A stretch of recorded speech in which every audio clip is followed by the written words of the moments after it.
Iran যুদ্ধ নিয়ে যুক্তরাষ্ট্র উভয় সংকটে পড়েছে। ইরানকে কোনোভাবেই নতজানু করতে না পেরে মার্কিন প্রেসিডেন্ট ডোনাল্ড ট্রাম্প সর্বশেষ যে আলটিমেটাম দিয়েছেন তার মেয়াদ শেষ হচ্ছে আজ মার্কিন সময় রাত ৯টা এবং বাংলাদেশ সময় বুধবার সকাল ৮টায়।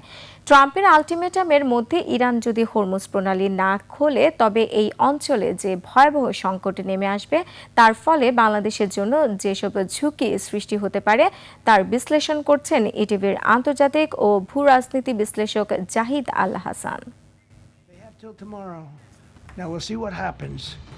সর্বশেষ আলটিমেটাম অনুযায়ী যদি আগামীকাল থেকে ট্রাম্প ইরানের উপর পোড়ামাটির নীতি অনুসরণ করে সর্বাত্মক হামলা চালায়, তবে ইরান তার মাটির নিচে মজুদ করা কয়েক ডজন মিসাইল সিটির স্টক ফাইল উজাড় করে দিয়ে মধ্যপ্রাচ্যের গালফ স্টেটগুলোতে তথা আরব আমিরাত, কাতার, কুয়েত, বাহরাইন এবং সৌদি আরবের অর্থনৈতিক স্থাপনা গুঁড়িয়ে দেওয়ার শপথ করেছে। ইতিমধ্যে ইরান তার সক্ষমতার প্রমাণ দিয়েছে। ইরান হুমকি দিয়েছে আরবদের লাইফলাইন হিসেবে পরিচিত খাবার পানির উৎস ডিস্যালিনেশন প্ল্যান্টগুলোতে হামলা করবে, একই সাথে তেল, গ্যাস রিফাইনারি এবং বিদ্যুৎ কেন্দ্রে প্রতিশোধমূলক হামলা চালাবে।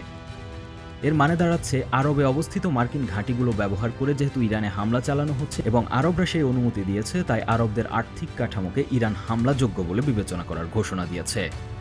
এদিকে আরব দেশগুলো যদি হামলার শিকার হয় তবে বাংলাদেশ পড়বে ত্রিমাত্রিক বিপদে।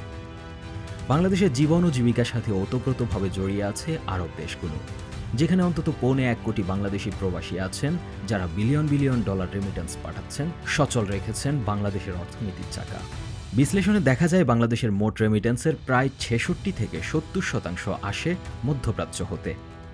ইরানের সর্বাত্মক হামলার ফলে আরব দেশগুলোর জিডিপির প্রবৃদ্ধি কমলে সেখানে কয়েক লাখ বাংলাদেশি শ্রমিক কর্মহীন হওয়ার ঝুঁকিতে পড়বেন। ফলে আমাদের রেমিটেন্স অন্তত 20% কমে যাওয়ার সম্ভাবনা রয়েছে। এছাড়া আমাদের জ্বালানির অন্যতম প্রত্যক্ষ কিংবা পরোক্ষ উৎস আরব দেশগুলো। তাদের জ্বালানি অবকাঠামোর মাঝারি মাত্রার ক্ষতিও বাংলাদেশের জ্বালানির দাম মধ্যমেয়াদে অন্তত 50 থেকে 100% বাড়িয়ে দিতে পারে। ইতিমধ্যে কাতার ও আরব আমিরাতের জ্বালানি প্ল্যান্টগুলোতে যে ক্ষতি হয়েছে তা সারাতে অন্তত 5 বছর লাগতে পারে। তাই এই সময়ের জন্য বাংলাদেশে জ্বালানির দামের ঊর্ধ্বগতি অব্যাহত থাকার আশঙ্কা রয়েছে। এছাড়া সারের অন্যতম কাঁচামালও সেই গালফ দেশগুলো থেকে আসে, অর্থাৎ জ্বালানি সংকটের সরাসরি প্রভাব পড়বে বাংলাদেশের কৃষি খাতে। প্রধানত নাইট্রোজেন ভিত্তিক সারের উৎপাদন ও আমদানি খরচ বৃদ্ধি পাবে।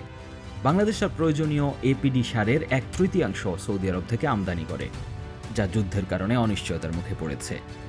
এই পরিস্থিতি বাংলাদেশের সামগ্রিক খাদ্য নিরাপত্তাকে হুমকির মুখে ঠেলে দিচ্ছে। এছাড়া জ্বালানি আমদানিতে অতিরিক্ত ব্যয় এবং রেমিটেন্স কমে যাওয়ার সম্মিলিত প্রভাবে বাংলাদেশের বৈদেশিক মুদ্রার রিজার্ভের উপর তীব্র চাপ সৃষ্টি হবে। এর ফলে টাকার মান কমে গিয়ে স্থানীয় বাজারে নিত্য প্রয়োজনীয় দ্রব্যের দাম সাধারণ মানুষের নাগালের বাইরে চলে যাওয়ায় এবং মূল্যস্ফীতি 2 অঙ্কে পৌঁছানোর ঝুঁকি রয়েছে। সামগ্রিকভাবে আরব বিশ্বের এই অস্থিরতা বাংলাদেশের জিডিপি প্রবৃদ্ধিকে 3% পর্যন্ত কমিয়ে দেওয়ার সক্ষমতা রাখে।